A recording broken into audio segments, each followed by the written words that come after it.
Salut à tous, c'est Baptiste et je suis très heureux de vous retrouver aujourd'hui pour un nouvel épisode du Podcyclette, le podcast consacré au cyclisme sur route. Et cet épisode sera celui consacré à Liège-Bastogne-Liège, le quatrième monument de la saison, la troisième course du triptyque ardennais, et donc ce qui clôture un petit peu les classiques du printemps, puisqu'ensuite on aura encore Eschborn-Francfort, mais ensuite ça sera la place au Giro d'Italia, et aux courses par étapes. Donc voilà, cette fin de classique qui s'achève donc avec Liège-Bastogne-Liège.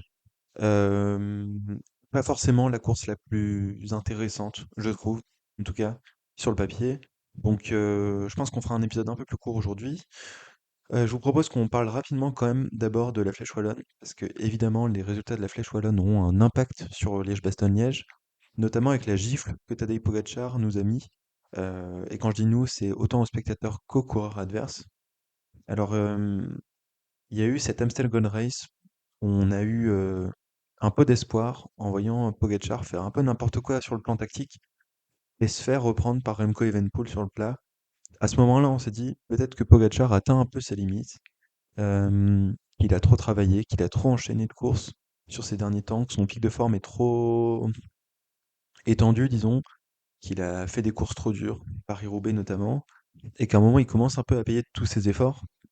Et là, la Flèche Wallonne est venue nous rappeler que non, pas du tout. Pogacar est bien au-dessus de la masse, bien au-dessus de tout le monde, même de Remco Evenepoel, même si c'était pas la course qui lui convenait le mieux à Remco. Mais donc voilà, Pogacar qui a écrasé la Flèche Wallonne, qui s'est couru dans des conditions pardon, très difficiles, notamment beaucoup de pluie, de froid, en fait des conditions qui étaient un peu similaires à ce qu'on a eu l'an dernier. Je m'attendais plutôt à une course ouverte sur la Flèche Wallonne où je m'étais dit que Remco Evenepoel allait attaquer dans l'avant-dernier passage du mur de Huy, ou au moins sur le sommet. Finalement, ce n'a pas été le cas. Je pense que les conditions difficiles en termes de météo ont aussi joué sur le fait que les coureurs ont plutôt attendu une course de côte. Il y a eu des chutes aussi, la chute de Mathias Kelmose, très importante. Donc plusieurs éléments qui font que ça a refroidi les coureurs, sans mauvais jeu de mots, et qu'on a eu une véritable course de côte dans le dernier passage du mur de Huy. Le Pogacar a écrasé, il a attaqué dans le S, après le virage Cric-et-Lyon. Enfin, je sais pas s'il a attaqué, en fait, c'est ça le problème. C'est qu'il est resté assis sur sa selle, il a dit dans une interview, j'ai vu que Ben Illy voulait aller plus vite, donc je suis allé plus vite. Effectivement. Et donc Pogacar a attaqué assis sur sa selle, haussé le rythme et personne n'a pu le suivre. Il a pris très rapidement 5-10 secondes. Il a un peu accusé le coup sur le sommet du mur de Huy, mais bon, rien de comparable à ses adversaires. Il avait des très grosses cernes avec la pluie, mais bon, globalement, Pogacar était beaucoup trop fort pour tout le monde. Et donc, ce qui m'amène un peu à la conclusion de dire que Pogacar, c'est un peu notre petit ami toxique, disons. Hem, D'un coup, il nous dit: «Oh mais regardez sur l'Amstel, je suis prenable, vous allez pouvoir avoir des courses avec du suspense». Donc là, on commence à avoir de l'espoir et puis d'un coup, bah, flèche wallonne, pour nous rabattre, toutes nos certitudes avec, bon, bah, il a tout simplement écrasé la course, hein, sur la flèche wallonne. Ce qui fait qu'il n'y a plus trop de suspense pour Liège-Bastogne-Liège, même si c'est une course particulièrement différente de la Flèche Wallonne. Mais ça remontre quand même que non, Pogacar n'est pas en fin de cycle, il va très bien. Donc bref, on passe tout de suite à la Flèche Wallonne, à Liège-Bastogne-Liège, pardon, après ce petit débrief rapide de la Flèche Wallonne. Quand même sur la Flèche Wallonne, à noter, Evenepoel a fait 9e sur un terrain qui lui convient pas trop. On peut pas vraiment lui en vouloir. En revanche, les Français ont fait une très belle course. On s'attendait à Vauquelin et Martinez, je pensais que les deux allaient être dans le top 5. Ils ont réussi à le faire, alors que Martinez était très mal dans le deuxième passage de la Côte des Rêves, si je dis pas de bêtises, ou de Chorave. Mais donc voilà, ils ont super bien couru, très bien géré leur course, donc bravo à eux. On avait parlé de l'éventualité à la Philippe, mais bon, finalement à la Philippe finit, je crois, sixième, non pardon, huitième meilleur français. Ce qui montre quand même le niveau de nos Français. On était trois dans le top 10, 4 avec Guillaume Martin 11e, donc ça fait très plaisir. Voilà. Et donc, ce qui était dommage, c'était quand même la chute de Skelmose, lui qui était quand même bien classé, fait un beau résultat. Thibaut Nice a fait huitième. On attendait peut-être probablement un peu mieux du Belge, mais bon, c'est sa première participation. Il était seul parce que tous ses équipiers se sont arrêtés pour Skelmose. Il avait très froid, on le voyait trembler. Bon, on peut pas vraiment lui en tenir rigueur. Euh, En tout cas, il y a une chose qui est sûre, c'est que sur la Flèche Wallonne, il faisait très froid, mais sur l'Elbe-Bastogne-Liège, il devrait faire beau. On reparlera rapidement du parcours après, mais en termes de météo, On prévoit jusqu'à 18 degrés dans l'après-midi, dimanche, pour Liège-Bastogne-Liège. Un vent qui est vraiment très mesuré, donc qui devrait pas vraiment poser de problème. Et peut-être même du soleil. Bon, ils annoncent un petit peu de nuages en fin d'après-midi, mais peut-être même du grand soleil pour ce Liège-Bastogne-Liège. Donc déjà, ça doit rassurer les coureurs en termes de conditions, il y a moins de risques de chute, ils vont pas tomber malades, et ils vont pouvoir livrer un grand spectacle à la pédale, et sur un parcours qui de toute façon sacre souvent un coureur qui est le plus fort. Autant sur l'Amstel, ça peut être assez ouvert, c'est ça qui est intéressant sur cette course-ci. Autant sur Liège-Bastogne-Liège, c'est 250 km, plus de 4000 mètres de dénivelé positif. On enchaîne les côtes, c'est jamais plat, donc c'est toujours quasiment le plus fort qui s'impose. Euh, pour vous rappeler, donc on va de Liège jusqu'à Bastogne et ensuite on revient à Liège. On enchaîne notamment dans le final plusieurs côtes très connues, la côte de Wanne, la côte de Stockeux, la Haute-Levée, le col du Rosier, la côte de Daigné, qui remplace une côte dont j'ai oublié le nom, pardon. Et puis ensuite le fameux triptyque côte de la Redoute, côte des Forges et côte de la Roche-au-Faucon. Euh, Côte de la Redoute, c'est très très dur hein, en termes de dénivelé, pardon. Donc elle se situe à 34 km de l'arrivée. C'est souvent là qu'on a les attaques décisives, en tout cas sur ces 3 dernières années. C'est 1,5 km à 10% de moyenne. Voilà, donc c'est très très dur. Il y a des endroits où ça monte jusqu'à 15-16%. Ensuite, on a la côte des Forges qui est un peu intermédiaire. Et ensuite, la côte de la Roche-au-Faucon qui permet de faire les dernières différences. Ce qui est intéressant avec la côte de la Roche-au-Faucon, en dehors du fait qu'elle est située à 13 km de l'arrivée, son sommet, c'est qu'on a un premier palier très dur, un premier kilomètre à environ 10% de moyenne, avec des portions à 15% aussi. Sauf qu'ensuite, ça redescend pas et ça continue sur un faux plat montant. Au final, c'est à peu près 4,5 km à plus de 4% de moyenne. Donc, une fois qu'on a passé la partie la plus dure, il faut être capable de continuer à écraser les pédales pour pouvoir maintenir un bon rythme. Donc, c'est assez difficile comme côte. Et donc voilà, ça c'était les 3 dernières côtes du final. Si on regarde rapidement ce qui s'est passé dans les dernières années, sur les 3 dernières années, on a à chaque fois une attaque décisive dans la côte de la Redoute, que ça soit Remco Evenepoel en 2022-2023 ou Tadej Pogacar en 2024. À noter que en 2021, pardon, c'est Pogacar qui gagne aussi, mais cette année-là, il n'avait pas réussi à s'isoler, puisqu'il avait réglé un groupe au sprint, un groupe dans lequel on avait deux Français qui ont fait 2 et 3, Julien Alaphilippe et David Gaudu.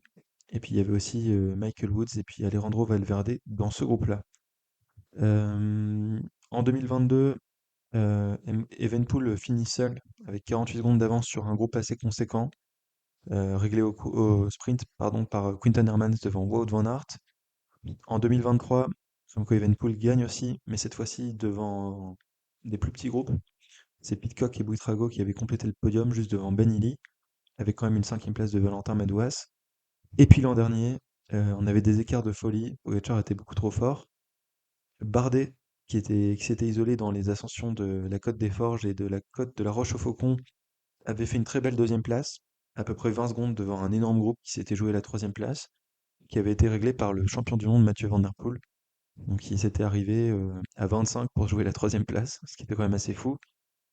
Et je pense qu'on va avoir un scénario très similaire cette année. On va parler tout de suite des favoris. Donc favori numéro 1, coté à 1,40, Tadej Pogacar, évidemment. Qu'est-ce que ça veut dire une cote à 1,40? Ça veut dire qu'il est plus d'une chance sur deux d'être premier, de gagner la course. De toute façon, il a un seul rival, c'est Remco Evenepoel qui est coté à 5. Ensuite, les autres sont cotés à plus de 15. Donc ça vous montre un peu la hiérarchie. On a vraiment l'OVNI Pogacar. En dessous, Evenepoel, bah oui, Evenepoel, c'est pas n'importe qui. Il a quand même gagné les 2 dernières éditions auxquelles il a participé. Donc bon, à chaque fois en s'isolant et en finissant en solitaire, ce qui montre ses grandes capacités sur cette course-là. Il revient à bon niveau, Remco Evenepoel. Et puis ensuite, derrière, le peloton est un peu plus loin. On va parler très rapidement de Tadej Pogacar. Bon, on a déjà parlé de sa forme quand on a discuté de la Flèche Wallonne. Il aura encore à peu près la même équipe avec des très belles cartes. McNulty, Jan Christen, qui ont été vraiment impressionnants dans la Flèche Wallonne. Domen Novak, Pavel Sivakov, bref, Gross Schartner. Une belle équipe pour maintenir le tempo, rouler derrière les échappées. Euh, donc voilà, Pogacar, immense favori, bien évidemment. Je pense qu'en termes de tactique, il va attaquer dans la côte de la Redoute, comme d'hab.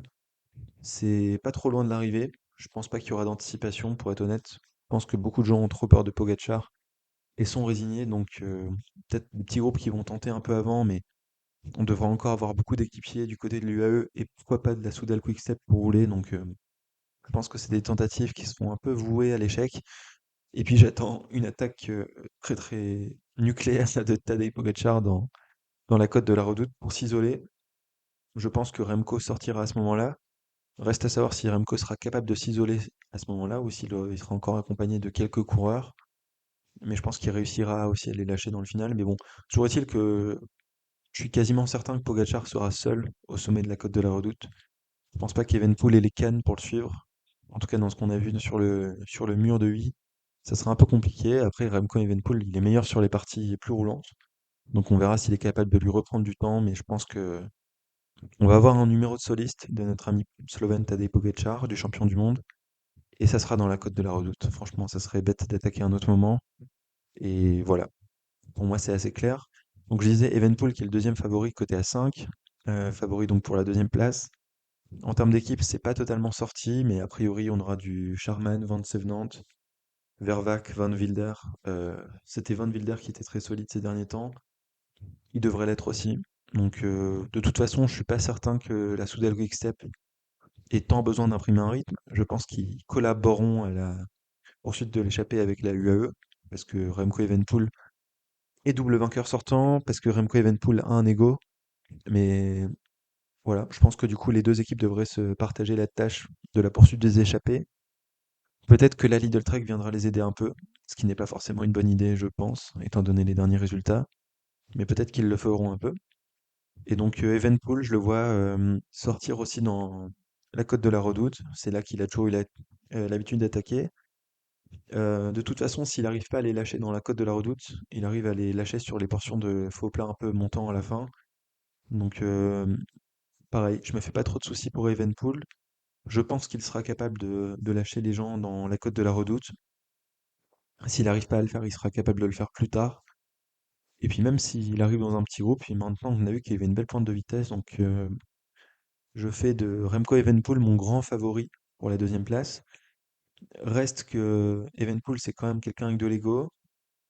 Est-ce qu'il va essayer de suivre Pogacar? Ce sera un élément intéressant à suivre. Mais donc voilà. Je mise aussi sur une attaque dans la côte de la Redoute pour Remco Evenpool et pour une deuxième place, bien évidemment. Et ensuite derrière on est coté à 15 avec Mathias Kielmose. À noter que pour l'instant, sur la Lidl Trek qu'on annonce, Skelmose, Thibonice, Giulio Ciccone. Skelmose côté à 15, Thibonice à 30, Giulio Ciccone à 40.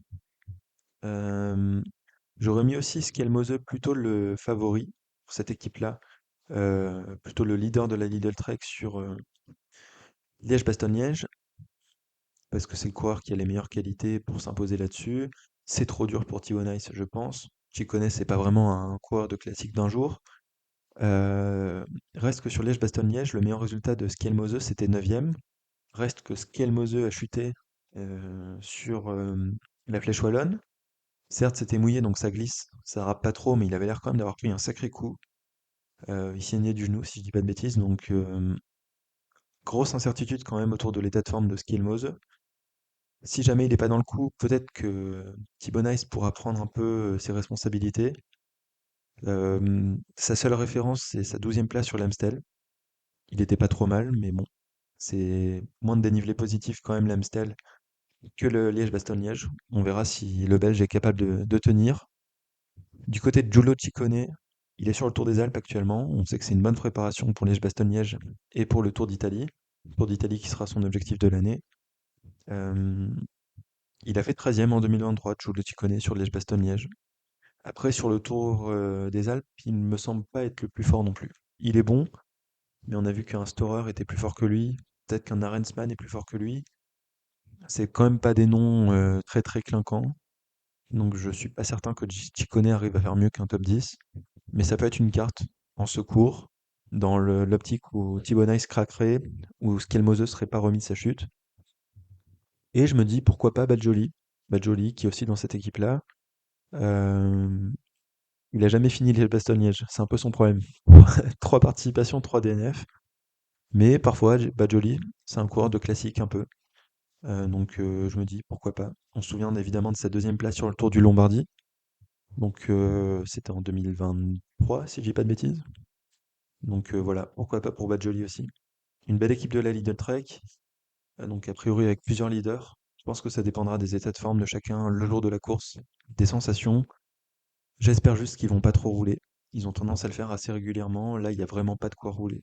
Après la démonstration de Pogačar, après la présence des Soudal Quickstep qui ont le double vainqueur en titre, enfin pas en titre, mais sur ces deux dernières participations, Remco Evenepoel, ça serait bête, je pense, de la Lidl Trek de rouler derrière les échappés. Mais c'est vrai qu'ils ont trois belles cartes pour faire les accessites derrière Pogačar et Evenepoel. Côté A20, on a Ben Illy, valeur sûre, qui sera a priori le leader de la team IF.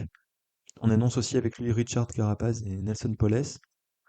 On se souvient de Carapaz qui avait essayé de suivre Pogačar dans son attaque l'an dernier. Bon, finalement, il avait craqué, puis il avait fini 26e. Bon, bah, c'était dans le sprint pour la troisième place. Ça n'a pas trop de valeur, hein. Il aurait pu finir troisième comme 26e ou 27e, je crois que c'était 27. Mais ouais, le problème de Carapaz, c'est que état de forme toujours très incertain. En général, il est meilleur sur les grands tours, je m'avancerai pas trop. Je pense que le leader sera bien évidemment Ben Illy. Après, Nelson Poles, c'est pas trop mal non plus, même s'il fait 45e de la Flèche Wallonne. Il a fait 13e de l'Amstel. En 2022, il fait 8e de Liège-Bastogne-Liège, une belle carte encore pour l'AIF. Après, comme je vous le disais, pardon, je pense que le leader incontesté, ça sera quand même Ben Illy, qui fait 10e de l'Amstel, qui fait 5e d'une Flèche Wallonne, qui ne correspond pas vraiment à son profil, hein. C'est vraiment pas le coureur le plus explosif, Ben Illy. C'est un dur au mal, mais il n'est pas très explosif. Et il fait 4e en 2023. Donc ce qui montre que la flèche Liège-Bastogne-Liège, c'était une course qui lui convenait. En 2024, il fait 27e, mais il est dans le groupe qui se joue la troisième place. Donc difficile d'en tirer des conclusions. Moi, j'attends Benili comme le troisième homme fort. Enfin, j'attends de voir l'état de forme de Mathias Kelmose, mais je pense que Benili, avec Tom Pidcock, sera à peu près dans le lot pour jouer la troisième place. Ça m'étonnerait pas qu'il soit capable de se décrocher du peloton, avec peut-être Pidcock, avec Skelmose, avec d'autres coureurs un peu dans cette trempe-là. Ouais. À moins que ça se regroupe derrière et qu'il se fasse jambonner au sprint dans un groupe de 30, je pense qu'on a un top 5 quasiment assuré pour Benini avec la forme qu'il est en train de tenir. Tom Pidcock, donc, qui est coté à 25, on rappelle que Benili était coté à 20. Pidcock, qu'est-ce qu'on peut en penser de Pidcock? Il sera le leader évidemment incontesté de la Q36.5. Ça ne fait aucun doute. 9e sur l'Amstel, où il semblait pas royal. Troisième de la Flèche Wallonne, donc c'était plutôt un bon résultat. Derrière Vauquelin, mais devant Lenny Martinez. Devant Benili, par exemple. Après, c'est un profil qui lui convient mieux qu'à Benili. Sur Liège-Bastogne-Liège, on se souvient de sa deuxième place en 2023. 2023 où il était le seul à avoir essayé d'accompagner Evenpool. Mais ouais, gros concurrent, un top 5, Tom Pidcock. Je pense qu'il n'est pas dans la meilleure forme de sa carrière, mais ça peut suffire pardon, pour suivre des mecs comme Benili et peut-être Skelmose. Donc je pense que les bookmakers ne se trompent pas trop en le mettant en cinquième favori, côté à 25. Donc je disais que côté à 30 et 40, on a Nice et Ciccone. Côté à 40, on a aussi Romain Bardet. Euh, on sait que Romain Bardet, c'est toujours un coureur qui performe sur cette classique-là. Il a fait la même préparation que l'an dernier, c'est-à-dire Tour des Alpes. Il est un peu en dedans sur ce Tour des Alpes, hein. C'est pas le meilleur en termes de montagne. Euh, Encore aujourd'hui, là, il a perdu pas mal de temps. Après, l'an dernier, il fait cinquième du Tour des Alpes et puis il fait deuxième de Liège-Bastogne-Liège. Donc cette année, il est bien parti pour faire encore une fois 5, 6e, j'en sais rien, du Tour des Alpes. C'est pas impossible qu'il nous fasse une belle perf sur Liège-Bastogne-Liège. On rappellera quand même Romain Bardet sur Liège-Bastogne-Liège. Il y a 4 top 10. Deuxième en 2024, troisième en 2018, sixième en 2017, sixième en 2015. C'est vraiment une course qui lui convient parfaitement. Ce sera sa dernière participation, donc je pense qu'on peut compter sur lui, pardon. J'ai quand même un peu de doute sur sa forme du moment, à cause de ses performances sur le Tour des Alpes. Mais en tout cas, ça sera une belle carte française. Je pense la meilleure carte française avec Romain Grégoire.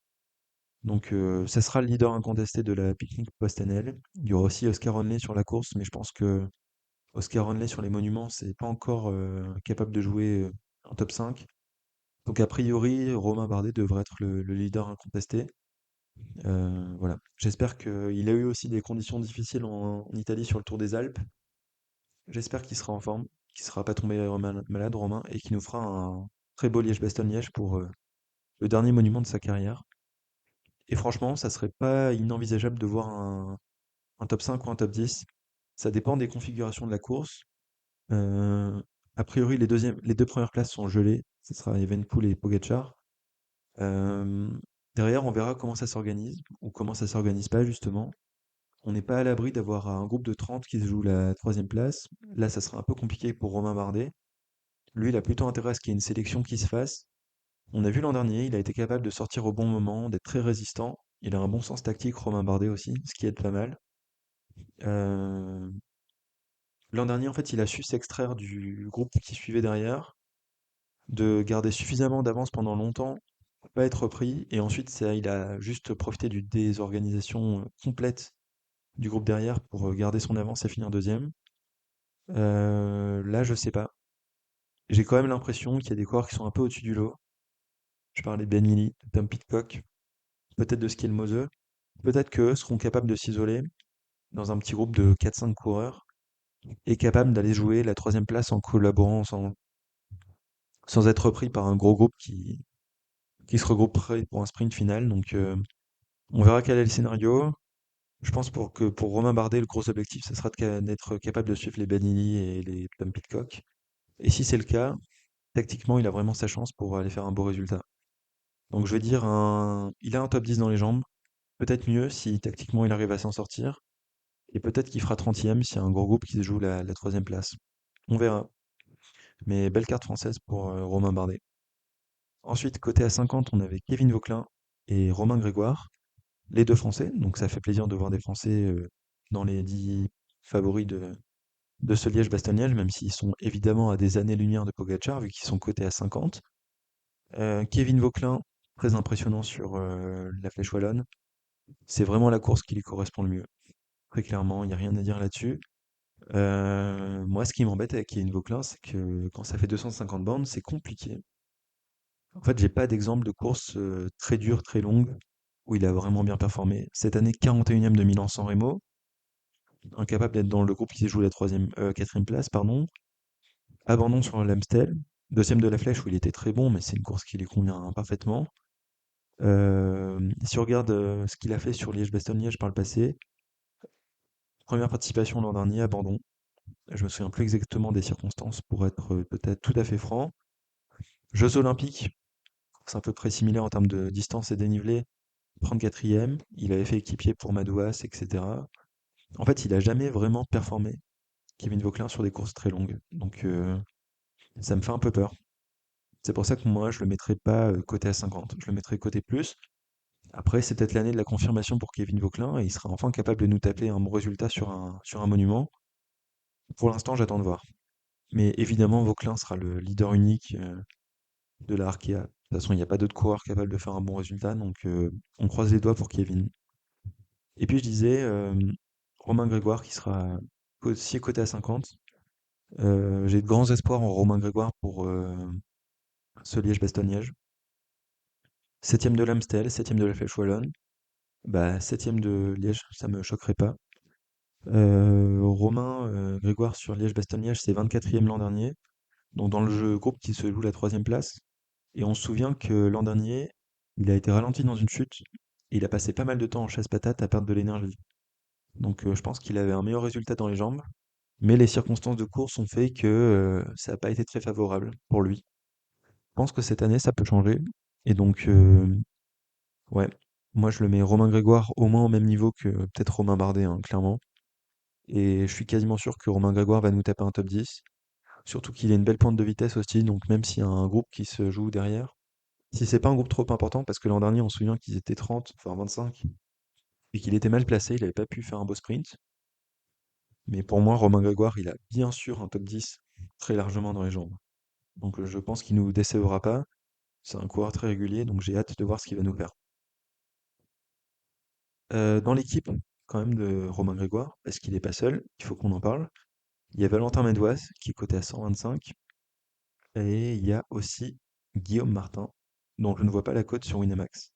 Heu, Guillaume Martin, ça sera aussi une belle carte. Franchement, il sort d'une belle prépa, c'est une course qui lui convient aussi. C'est un coureur très endurant, Guillaume Martin. 11e de la Flèche Wallonne, alors que c'est un profil qui lui correspond pas trop, je trouve. Moi, je pense que Guillaume Martin a un top 10 dans les jambes aussi.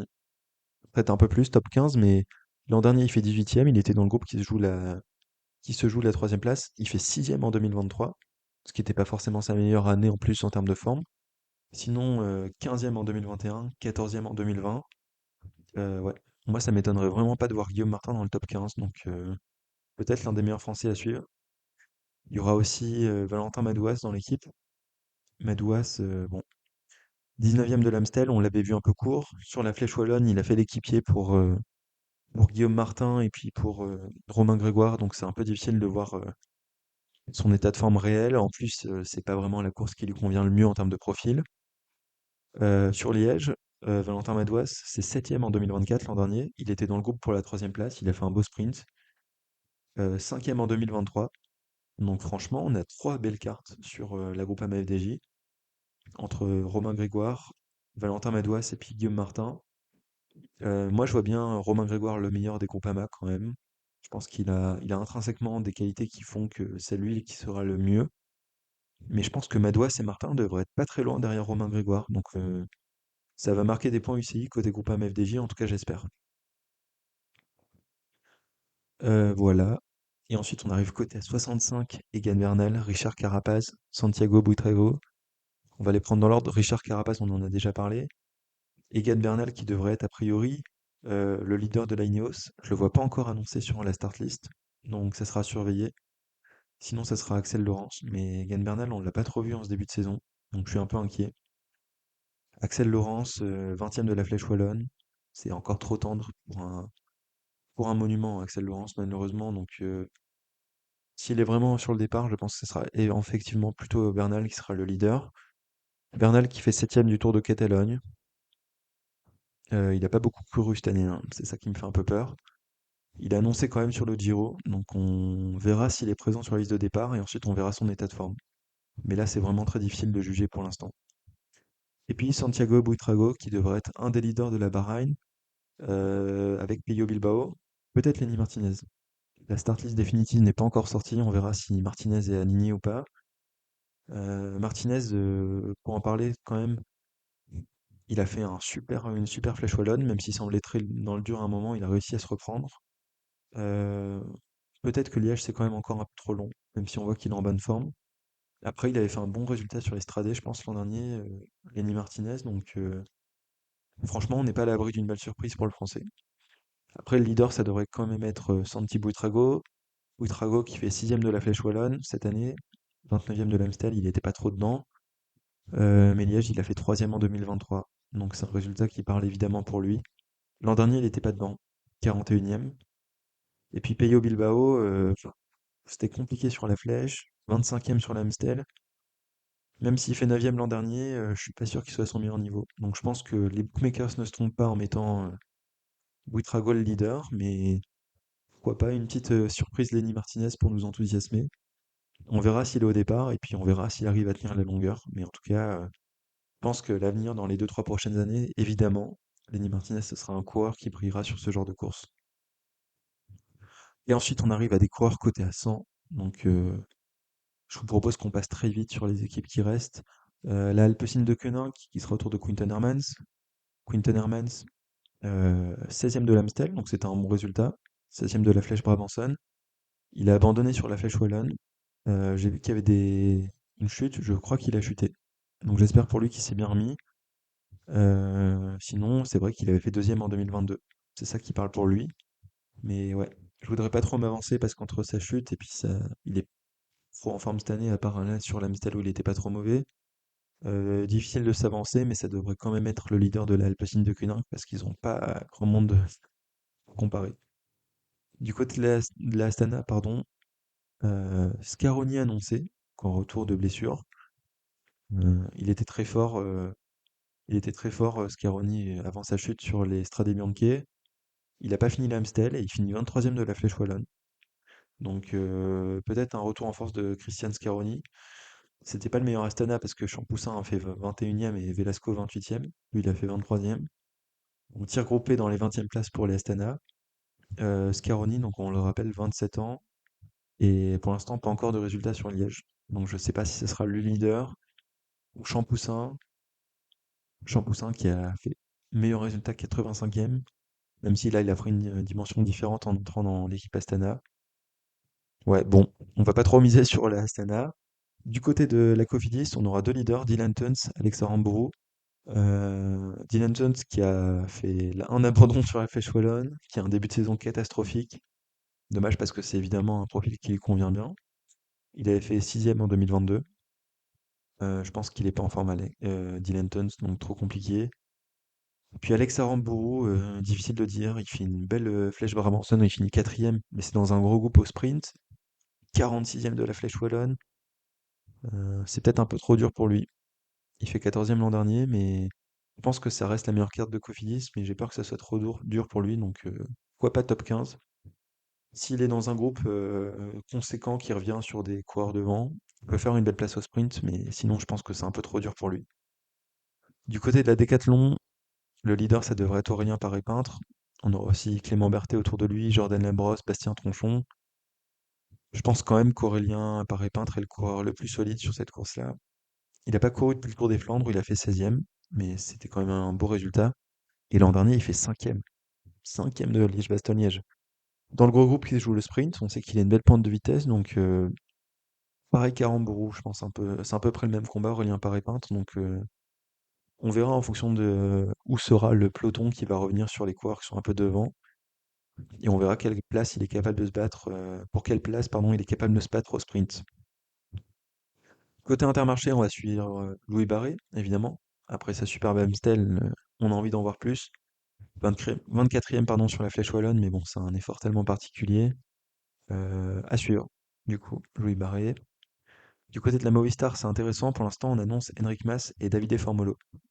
Alors Formolo qui a été impressionnant sur la Flèche Wallonne, finalement il finit que 16e. Mais on sait que c'est pas le coureur le plus explosif, donc en haut du mur de 8 c'est compliqué, mais je pense que sur la longueur, s'il y avait un tour de plus, il faisait top 10.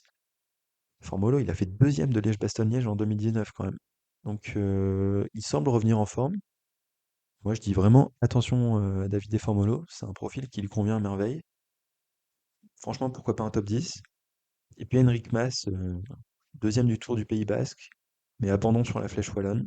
Je sais pas trop dans quelles circonstances. Meilleur résultat, 12e sur Liège-Bastogne-Liège. C'est pas trop un coureur de course d'un jour, hein, Henrik Mas, donc je le vois moi moins bien performer que Davide Formolo. C'est un avis personnel, mais voilà. La Red Bull Bora, grosse équipe sur le papier, dans la réalité, ils vont bider comme d'hab. Autour de Maxime Van Gils, de Daniel Felipe Martinez, de Roger Adria, de Gianni Moscon, Giulio Pellizzari. euh, Van Gils, 43e de la Flèche Wallonne. Ça fait mal, hein. L'an dernier, il fait quatrième de Liège-Bastogne-Liège, mais j'ai très peur que cette année, il bide encore.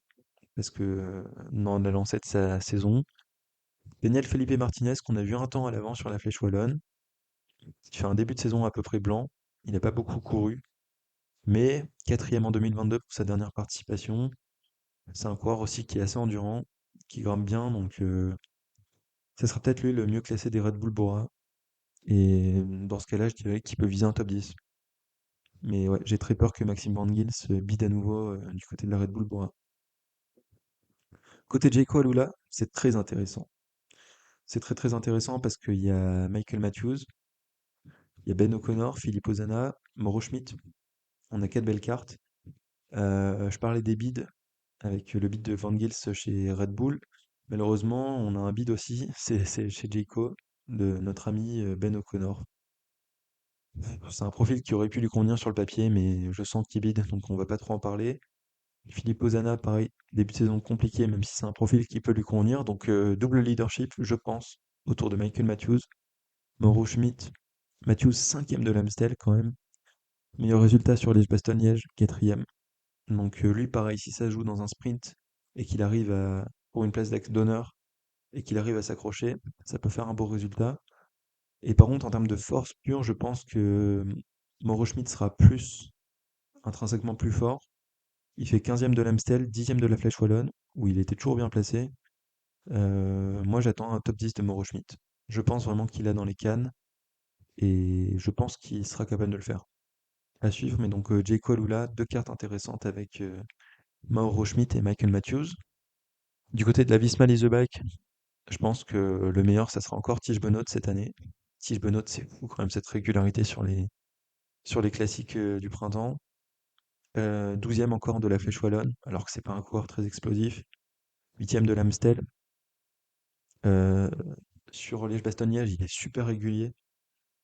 Sur ses 5 dernières participations, sur ses 4 dernières participations, pardon, le pire résultat c'est 12e, sinon 7e et 8e. Donc franchement, encore un top 15. Les yeux fermés, je signe pour un top 15 pour Tige Benoît. Du côté de la loto, on sera autour de Lennart van Etvelt. Lennart van Etvelt qui a bidé sur la Flèche Wallonne, malheureusement. Donc on verra ce qu'il est capable de faire sur Liège-Bastogne-Liège, mais je sais pas s'il est dans un très bon état de forme.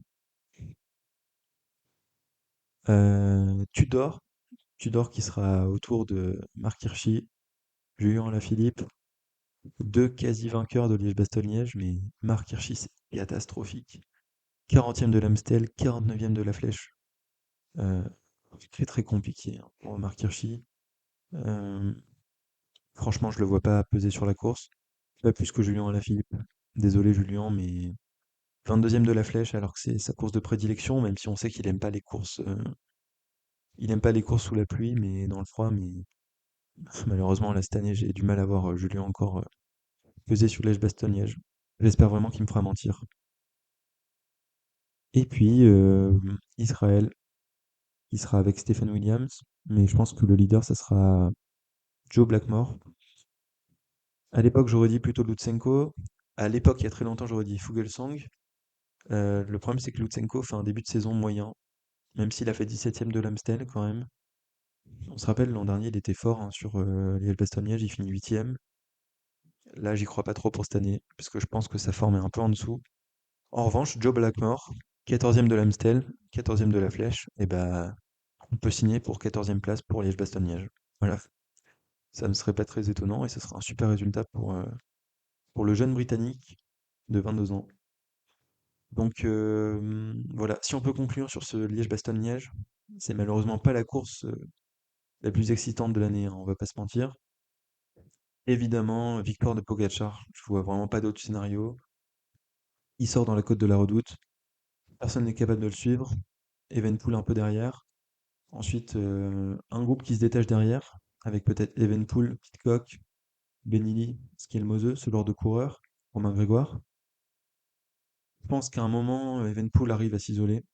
Soit c'est dans la Redoute, soit un peu plus tard, mais il est quand même dans une bonne forme, donc je pense qu'il y a un moment où il arrive à s'isoler.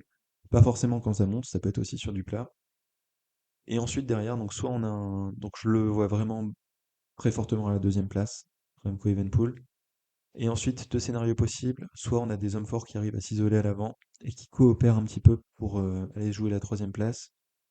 Donc là, c'est les hommes dont on a parlé. Koch, Illy, Kelmose, peut-être Nice, Romain Grégoire, Romain Bardet peut-être. Et ensuite, sinon, regroupement en général. Et puis on a 10 ou 20 mecs qui arrivent pour jouer la troisième place au sprint. Et donc là, tout est possible.